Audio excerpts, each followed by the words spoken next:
Hello guys, இன்னைக்கு மான்வாவோட episode 17 தான் பார்க்க போகிறோம். ஸோ வீடியோக்குள்ளே போகிறதுக்கு முன்னாடி எப்பயும் போல தான் மறக்காமல் ஒரே ஒரு லைக்கை போட்டுருங்க. அப்போ தான் நிறைய பேருக்கு ரெக்கமெண்ட் ஆகும். சரி வாங்க, நம்ம டைம் வேஸ்ட் பண்ணாமல் எப்பிக்குள்ளே போகலாம். போன எபிசோடில் அந்த பொண்ணு அப்படியே அவன் கொண்டு இருப்பான்ல, அதுக்கப்புறம் சீன் அப்படியே ப்ரெசென்ட்டுக்கு வந்து அங்கே ஒரு 4-5 பேர் கூட அப்படியே ட்ரிங்க் பண்ணிக்கினே பேசுகிறான். பரவாயில்லப்பா, நீ உண்மையிலேயே வேற லெவலில் ஹார்ட் ஒர்க் பண்ணியிருக்க. ஹார்ட் ஒர்க் பண்ணியும் என்ன பிரயோஜனம்? நான் வந்து ஹபேக்கோட மாஸ்டரை வர வைக்கலான்னு பார்த்தேன். இருந்தாலும் அந்த ஹபேக் அவனோட மாஸ்டரை பற்றி வாயை திறக்கல. மாஸ்டரும் அங்க வரல. ஆனா ஏதோ ஒண்ணு, அந்த லூனா அந்த பொண்ணு வந்து நீ கொன்னுட்ட. இந்த விஷயம் ஹபேக்கோட மாஸ்டருக்கு கண்டிப்பா தெரிய வரும். அவன் கூடிய சீக்கிரத்துல அங்க வரப்போறான். இல்ல, நான் வந்து அவளை கொல்லல. என்னது கொல்லலையா? ஆனா இப்போதைக்கு அது பிரச்சனை இல்ல. நான் இப்போ வந்து 3 வழி இருக்கு ஹபேக்கோட மாஸ்டரை மீட் பண்றதுக்கு. ஆமா, ஒரே ஒரு விஷயத்துக்காக நான் ரொம்ப கியூரியஸா இருக்கேன். இந்த ஹபேக்கோட மாஸ்டர் அது வந்து யாரு? அவரை மீட் பண்ணணும்னு சொல்லி அவரை நம்ம தேடுறோம். ஹேய், உனக்கு என்ன புரியலையா? நீ என் கூட ஒர்க் பண்ண இருக்க. என் கூட ஒர்க் பண்ணும்போது இந்த விஷயம் கூட தெரியாம இருந்திருக்க. நீங்க என்ன சொல்றீங்க? நான் வந்து உங்களை அப்படியே ஃபாலோ பண்ணேன். அதுவும் எந்த விதமான கொஸ்டினையும் கேட்காம நீங்க சொல்றது எல்லாத்தையுமே பண்ணேன்.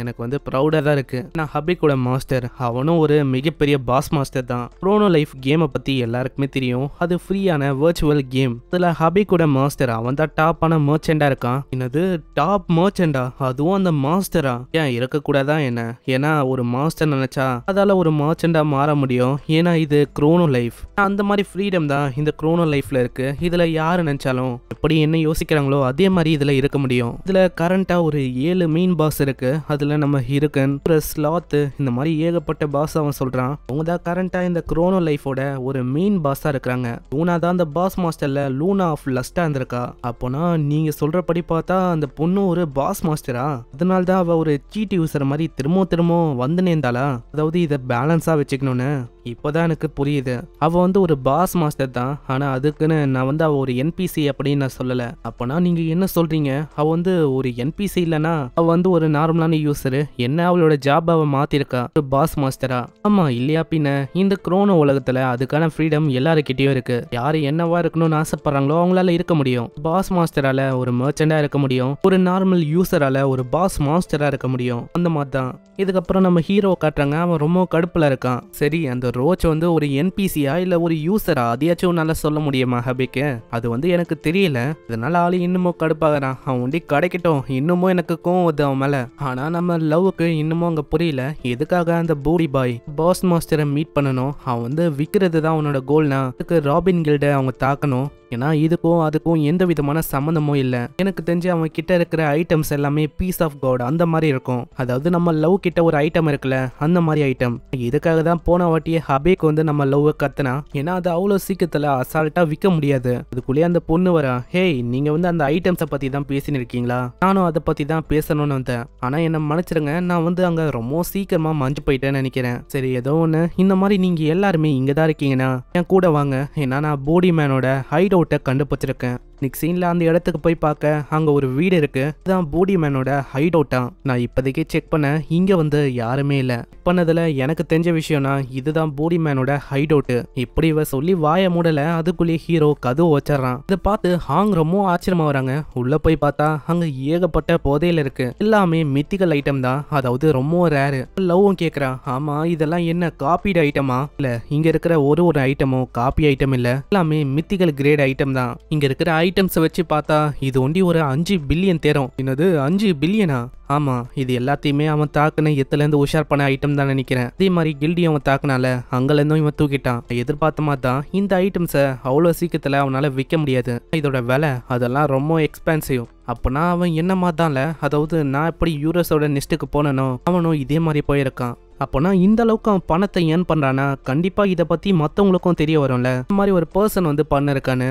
நீங்க சொல்றது கரெக்டு தான். ஏன்னா இங்க இருக்கிற ஐட்டம் இதெல்லாம் ரொம்ப டிஃப்ரெண்ட். இது எல்லாத்தையுமே அவன் சாதாரணமா வித்தா கண்டிப்பா மாட்டிப்பான். அதனால தான் அபிக்கோட மாஸ்டர் அவன் கிட்ட வித்தா இந்த மாதிரி விஷயத்தினால அவளுக்கும் அவனுக்கு பிரச்சனை வராது. எல்லாமே நான் எதிர்பார்த்த மாதிரி தான். இது எல்லாத்தையுமே நம்ம போட்டோ எடுத்து கம்பெனியோட சென்டருக்கு கொடுத்தா கண்டிப்பா அவன் மாட்டிப்பான். ஏன்னா இது எல்லாமே அவனோட ஓன் ஸ்பேஸ்ல இருக்குல்ல. அதே மாதிரி ரொம்ப நன்றி நீங்க எல்லாருமே எனக்கு ஹெல்ப் பண்ணதுக்கு. ஆனா நம்ம ஹீரோக்கு அங்க ரொம்ப கடுப்பா இருக்கா. அவன் ஒரு பிளானையே போடுறான். சீன்ல அங்க மாஸ்க் போட்டுக்கின்னு அந்த போடி மேன் அவன் தனியா என் வில்லேஜுக்கு வர சொல்லியிருப்பானா அதே மாதிரி தாங்க பூடி மேனும் வந்திருக்கான். நான் நினச்ச மாதிரியே இவன் வந்துட்டான். அடே அந்த மாஸ்க் எதுக்குடா நீ போட்டுன்னு இருக்க, அதுக்கும் மேல உன்னியே நீ என்ன வேஷ போட்டுன்னு இருக்க அப்படின்னு நினைச்சுன்னு இருக்கியா என்ன? இல்ல அப்படியெல்லாம் இல்ல, நான் ஹாங் கிட்ட இதை பாரோ பண்ணேன், வேற எதுவும் இல்ல.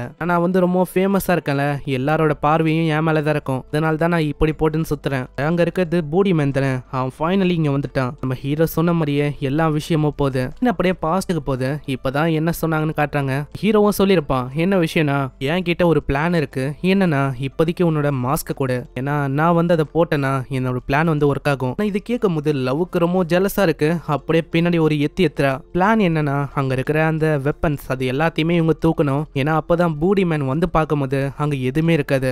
தான் நடக்குது. அங்க பூடி மேன் போய் பார்த்தா அந்த இடத்துல காசும் இல்ல, வெப்பனும் இல்ல. அங்க வந்து ஒரே ஒரு லெட்டர் ஒண்டி இருக்கு. அந்த லெட்டர்லயும் அந்த வில்லேஜ்ல வந்து 7 மணிக்கு மீட் பண்ணணும்னு போட்டிருக்கா. இதனால அவன் இன்னமும் கடுப்பாகிறான். ஏன்னா அவனுக்கு நல்லாவே தெரியுது இது அந்த குச்சி வச்சுன்னு இருக்க அந்த ஜெட்டி போட்ட பையன் தானே. அடே உனக்கு எவ்வளவு தைரியம் இருக்கும், என்னோட காசை நீ எங்க கொண்டு போன, அதே மாதிரி என்னோட வெப்பன் அது எல்லாமே எங்க இருக்கு? அட நீ வந்து அவ்வளவு சீக்கிரத்துல முன்னாடி எல்லாம் வரக்கூடாது. அதை வந்து எனக்கு கூட ஒரு வெப்பன் எடுக்கிறான். இதுதான் டேகர் ஆஃப் ஃபயர் டிராகன். இது ஒரு மித்திக்கல் ஐட்டம். இதை போய் அவன் என்பிசி ஷாப்புக்கு போய் விற்க பாக்குறான். அதோட காஸ்ட் வந்து ஒரு 200 மில்லியனுக்கும் மேல இருக்கும். ஆனா இங்க வித்தா 300 கோல்டு காயின் அந்த மாதிரி தான் இவங்களுக்கு கிடைக்கும். அடே உனக்கு என்ன பைத்தியமா, உனக்கு வந்து என்னதான் வேணும், எதுக்காக நீ இப்படி பண்ணிருக்க? அப்படிலாம் ஒன்றும் இல்லை, நான் வந்து உன்னை வெறுப்பேத்த ஆசைப்படுறேன், வேற எதுவும் இல்லை. அட பேண்டி என்ன நீ வந்து ரொம்ப வில்லமெல்லாம் பேசுற? ஹீரோ இன்னமும் கடுப்பேத்துற விதமா அவனோட பரம்பரை சிம்பிளை காட்டுறானா. இதனால அவன் இன்னமும் கடுப்பாகிறான். அங்க இதனால சம வேகமா பின்னாடி வந்து அந்த ஜிஎம் அந்த ஜோனை ஆக்டிவேட் பண்ண இடத்துல ஒரு பிரகாசமான ஒளி வந்து யாராலையுமே அங்க எதுவுமே பார்க்க முடியல. லவ் ஊத்து பார்த்தா அந்த இடத்துல யாருமே இல்ல. சீன்ல அவங்க 2 பேரும் அந்த ஜிஎம் அந்த ஜோனுக்கு வந்துடுறாங்க. அங்க அவன் பயங்கரமா கத்துறான், நீ வந்து ஒரு ஆபரேட்டர் கூட பயங்கரமா விளையாடி இருக்க, இதுக்கு வந்து நான் உன்னை விட போதில்ல, அப்படியே உன்னை துண்டு துண்டு ஆக்க போறேன். அங்க அப்படியே பீஸா வெட்ட ஆரம்பிக்கிறான். இதனால ஹீரோ போட்டு இருக்க அந்த மாஸ்க் அது அப்படியே உடையுது. அவன் மேல பட்ட அந்த வெட்டுக்காயம் இதுவும் ஆட்டோமேட்டிக்கா ஹீல் ஆகுது அந்த ஹீலிங் ஃபேக்டர்னால. அங்க திரும்ப பூடி மேன் பயங்கர வேகமா தாக்க வரானா. 2 பேரோட ஸ்வாடும் அந்த உடன் ஸ்டிக்கும் டச் ஆக இந்த இடத்துல ஒரு பயங்கரமான எக்ஸ்ப்ளோஷன் ஏற்படுது. அங்க இன்னமும் ஹீரோ விடாம அங்க பூடி மேனை பயங்கரமா கலாய்க்கிறான். வந்து என்ன சொல்றது, உனக்கு வந்து ஏஜ் ஆயிடுச்சு, அதனால உன்னோட மூளை மங்கி போயிடுச்சுன்னு நினைக்கிறேன், அதனால தான் நீ இப்படி பண்றியோ. அதனால அவன் இன்னமும் கடுப்பாகிறான். ஏதோ ஒரு ஸ்கில்ல பயன்படுத்த அப்படியே அவன் மாஞ்சி போறான். அங்க ஹீரோவும் யோசிப்பானா. அங்க கண்ணை மூடி திறக்கிறதுக்குள்ளேயே அப்படியே ஹீரோ பின்னாடி பயங்கரமா வந்து தாக்குறான். நீ வந்து யாரை பார்த்து அப்படி சொல்ற, எல்லா யூசரும் ஒரே மாதிரி தான், நாங்க டெவலப்பர்ஸா இருக்கிற எல்லாருக்குமே தெரியும், அதாவது நாங்க எவ்வளவு கஷ்டப்பட்டு இதை டெவலப் பண்ண தெரியுமா. நான் இந்த ரியலான நார்மல் யூசர்ஸ் இவங்களுக்கு வந்து அதை பத்தி ஒண்ணுமே தெரியாது, அவங்களுக்கு இதை பத்தி குறை வண்டிதான் சொல்ல தெரியும். சீன் அப்படியே பாஸ்ட்டுக்கு போது 7 வருஷத்துக்கு முன்னாடி போனோ லைஃப் ஹெட் குவார்ட்டர்ல இவன் ஒரு நார்மலான டெவலப்பரா வேலை செஞ்சுன்னு இருந்தான். ஆனா அந்த ஸ்டோரியை கூட நம்ம ஹீரோ கேட்கல, அப்படியே அவன் மண்டையிலேயே தாக்குறான். எனக்கு வந்து உன்னோட ஸ்டோரி எல்லாம் ஒன்றும் தேவையில்லை, ஏன்னா நீ வந்து ஒரு கிரிமினல், அதனால இந்த மாதிரி பிளாஷ்பேக்கை வச்சுலாம் என்னை ஏமாத்துற வேலை வச்சுக்காத. அங்க அவன் மண்டையிலே தாக்கியிருப்பான்ல, அவனோட பாதி முகம் அது வந்து அப்படியே காணாம போகுது. அதில் அவங்க பாடி மேன் கிட்டையும் அந்த ஹீலிங் ஃபேக்டர் இருக்கு போல, அவனால அவனை அப்படியே ரீஜெனரேட் பண்ணிக்க முடியுது. அங்க ஒரு ஹிடன் ஸ்கில்லையும் பயன்படுத்துறான், அதுதான் ஸ்பிரிட்ஸ் ஆஃப் டைட்டன். இதனால அவனுக்கு ஒரு டைட்டன் அளவுக்கு ஒரு மிகப்பெரிய பவர் கிடைக்கும். இதை பார்த்து ஹீரோ இன்னமும் ஷாக் ஆகுறான். ஆக்டிவ் பண்ண அந்த ஸ்கில் அதனால அவனோட பவர் 1000 மடங்கு ரொம்ப அதிகமாகுது. அவனோட ஒரு பஞ்சு ஒரு அட்டாக்கு அது 1000% ரொம்ப ஸ்ட்ராங்கா இருக்கும். அங்க அவனோட சோட வச்சு சும்மா ஒரே ஒரு போடு தான் போடுறான். அதுக்கே அங்க ஒரு பயங்கரமான எக்ஸ்ப்ளோஷன் ஏற்படுது. இங்கே இந்த எபிசோட முடியுது. பார்க்கலாம் இதுக்கப்புறம் என்ன ஆச்சுன்னு. ஏன்னா இதுக்கப்புறம் தான் உண்மையிலேயே வேற லெவல்ல போக போகுது. சப்ஸ்கிரைப் பண்ணிக்கோங்க, மறக்காம கீழே ஒரே ஒரு லைக்கை போட்டுருங்க, அப்பதான் நிறைய பேருக்கு ரெக்கமெண்ட் ஆகும். நான் உங்களை நெக்ஸ்ட் எபிசோட்ல சந்திக்கிறேன். தேங்க்யூ ஃபார் வாட்சிங். சைனரா.